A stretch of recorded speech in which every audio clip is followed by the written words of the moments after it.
ആഹാ, നീ ഇന്ന് പോയില്ലായിരുന്നോ? ഉം. ഇന്ന് പോയില്ല. ഇന്ന് മാത്രമല്ല, ഇനി അങ്ങോട്ട് ഇനി ചെല്ലണ്ടാന്ന് പറഞ്ഞിട്ടുണ്ട് അവര്.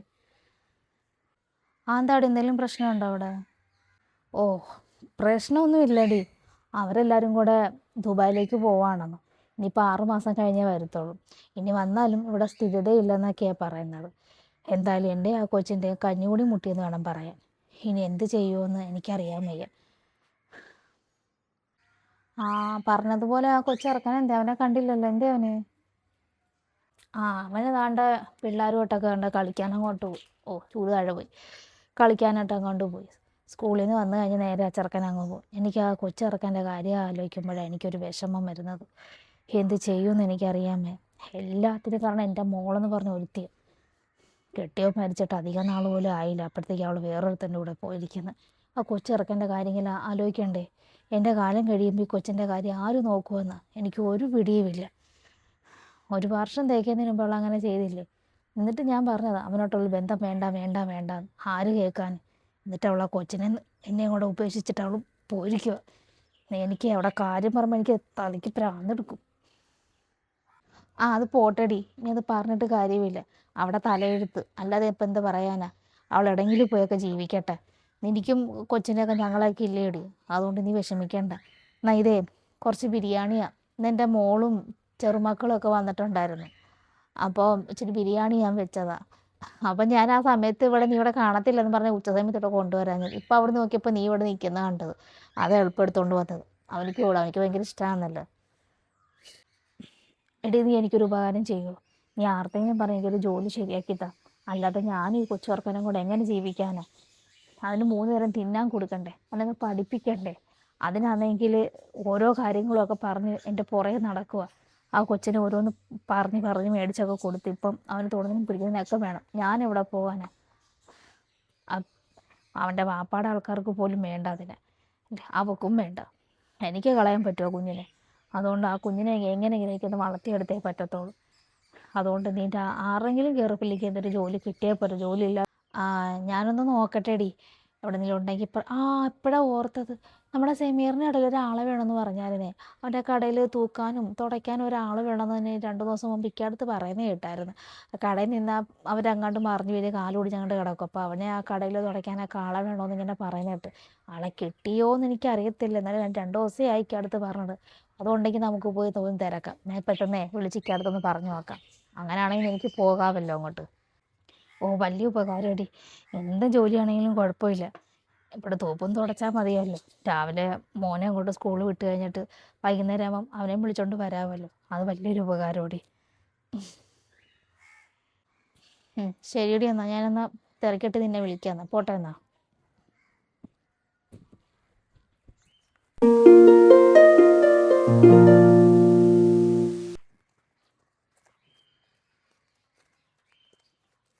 ആഹാ, ജോലിക്കൊക്കെ പോയിട്ട് വന്നിട്ട് വൈകിട്ടത്തെ പരിപാടിയിലാന്നല്ലേ.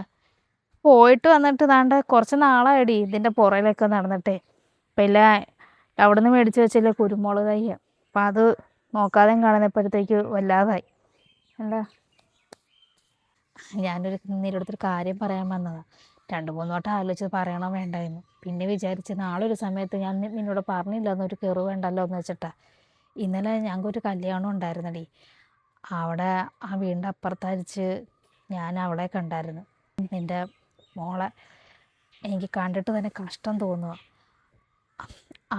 നമ്മളാരും വിചാരിച്ചതുപോലത്തെ ജീവിതമൊന്നും അല്ല അവൾക്ക് കിട്ടിയിരിക്കുന്നത്. ആകപ്പാട് കഷ്ടം തന്നെ. അവന് വെള്ളം അടിച്ചുകൊണ്ടൊക്കെ ആകപ്പാട് പ്രശ്നം, ഇടിയും തൊഴിയും ഒക്കെ. അവിടെ മുഖമൊക്കെ ഒന്ന് കാണാനുള്ള ചത്ത ശവം പോലെ ഇരിക്കുക. അവിടെ അഹങ്കാരത്തിന് കിട്ടിയതെന്ന് എനിക്കറിയാം, പക്ഷേ എനിക്ക് കണ്ടിട്ട് സഹിച്ചില്ലടി. അപ്പോഴാ അവൾ പറഞ്ഞത്. അപ്പോഴാ അപ്പുറത്തുള്ളവരൊക്കെ പറയുന്നത് കേട്ട് അവിടെ എന്നും രാത്രി ഇടിയും തൊഴിയും പട്ടിണിയും ഒക്കെയാണെന്ന്. അവന് ഏതുനേരവും വെള്ളവും കഞ്ചാവും ഒക്കെ ഇട്ട് നടക്കുക. അവളെ ഇടിച്ച് ഒരു സൂപ്പറാക്കി വെച്ചിരിക്കുക അവൾ. എന്നെ കണ്ടപ്പോൾ അവൾ ഭയങ്കരമായ കരച്ചിലും നിൻ്റെയും കുഞ്ഞിൻ്റെ കാര്യമൊക്കെ അവൾ അന്വേഷിച്ച്. ആ നരകത്തിൽ നിന്ന് അവളൊന്ന് കരകയറിയാൽ മതിയായിരുന്നു. നീ ഒന്ന് വിളിച്ചാൽ ചിലപ്പോൾ അവൾ വന്നേക്കൂടി. അവൾ നിന്നെ ഒന്നും മുഖത്തോട് ഫേസ് ചെയ്യാൻ പോലും പറ്റാത്ത കണ്ടീഷനിൽ നിൽക്കുക. സത്യം പറഞ്ഞാൽ അവിടെ കോലം കണ്ട നീ സഹിക്കത്തില്ലടി. അതേപോലത്തെ ഒരു നരകത്തിൽ അവൾ ചെന്ന് പെട്ടിരിക്കുന്നത്. ആ സന്തോഷം. നീ ഇങ്ങനെ പോയതും അത് കണ്ടതും കേട്ടതും എനിക്ക് സന്തോഷമേ ഉള്ളൂ. കാരണം ഇങ്ങനെ പോകുന്നവളുമാർക്ക് ഇങ്ങനെ കിട്ടിയില്ലെങ്കിലുള്ള അത്ഭുതം. ഭർത്താവ് മരിച്ചിട്ട് അധികം നാളായിരുന്നോടി. അവൾക്ക് എന്തായാലും ഈ ജീവിതകാലം മുഴുവൻ ഒറ്റത്തായിട്ട് ജീവിക്കാൻ ഞാൻ പറഞ്ഞില്ലല്ലോ. ഭർത്താവ് മരിച്ചിട്ട് അധികം നാളൊന്നും ആയില്ല. അവളെ ഞാൻ രണ്ടാമത് കല്യാണം കഴിപ്പിക്കുകയും ചെയ്തേനെ. ചെയ്യണമല്ലോ, അവൾക്കൊരു കൂട്ട് വേണമല്ലോ. അതിനിപ്പോൾ അവൾ ഈ കള്ളുകുടിയനും പെണ്ണുപിടിയനായിട്ടുള്ളവനൊക്കെ പോകാൻ ഞാൻ പറഞ്ഞോ?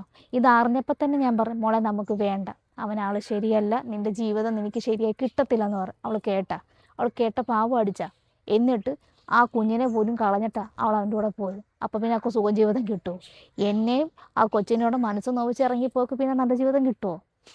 കിട്ടിയില്ലെങ്കിലുള്ള അത്ഭുതമുള്ളൂ. എനിക്കറിയാം ഇതിങ്ങനെയൊക്കെ തന്നെ ആവത്തുള്ളൂ. അവളൊക്കെ ഇവള് മാത്രമല്ല, ഇങ്ങനെയുള്ള അവളുമാരങ്ങനെ തന്നെ. സ്വന്തം ഭർത്താവിനെ തള്ളിക്കളഞ്ഞിട്ട് കണ്ടവന്മാരുടെ കൂടെ പുറയിലങ്ങ് പോകും. എനിക്കറിഞ്ഞൂടെ എന്തോ ഇതിനകത്തേക്കുള്ള രഹസ്യമെന്ന്.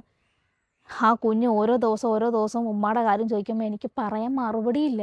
എനിക്ക് പറയാൻ പറ്റുമോ നിൻ്റെ ഉമ്മ നിന്നെ കളഞ്ഞിട്ട് പോയി മോനെന്ന്? പിന്നെ എനിക്കൊരാകപ്പാടൊരു വിഷമേ ഉള്ളൂ, എൻ്റെ കാലം കഴിഞ്ഞാൽ എൻ്റെ കുഞ്ഞ് എങ്ങനെ ജീവിക്കുമെന്ന്. പടച്ചോനുണ്ടല്ലോ, അവനിക്ക് വേണ്ടിയിട്ട് ഇപ്പം ഞാൻ കഷ്ടപ്പെടുന്നത്. എൻ്റെ വയ്യാഴിക മാറ്റി വെച്ച് ഞാൻ വല്ലോടം പോയി കിടന്ന് ജോലി ചെയ്ത് എൻ്റെ കുഞ്ഞിനെ ഞാൻ വളർത്തുന്നത്. അവനെ ഞാൻ വളർത്തിയെടുക്കും. അവളെവിടെയെങ്കിലും പോയി തൊലയട്ടെ, എനിക്ക് അവിടെ കാര്യം തന്നെ എനിക്ക് കേൾക്കണ്ട. അത്രയേ ഉള്ളൂ. എന്തായാലും നീ ഒന്ന് ആലോചിക്കടി. ഓരോ ലോകത്ത് നമ്മൾ ഓരോ കഥകൾ നമ്മൾ കേട്ടുകൊണ്ടിരിക്കുകയല്ലേ. ആ അവസ്ഥ നമുക്കും ഉണ്ടായിരിക്കട്ടെ. എത്തെന്ന് പറഞ്ഞാലും നിൻ്റെ ഉള്ളിൽ വേദന ഉണ്ടെന്ന് എനിക്കറിയാം. നീ ഒന്ന് ആലോചിച്ചിട്ട് അവളെ ഒന്ന് വിളിക്ക്. അവൾക്കൊരു തെറ്റ് പറ്റിപ്പോയതാണ്.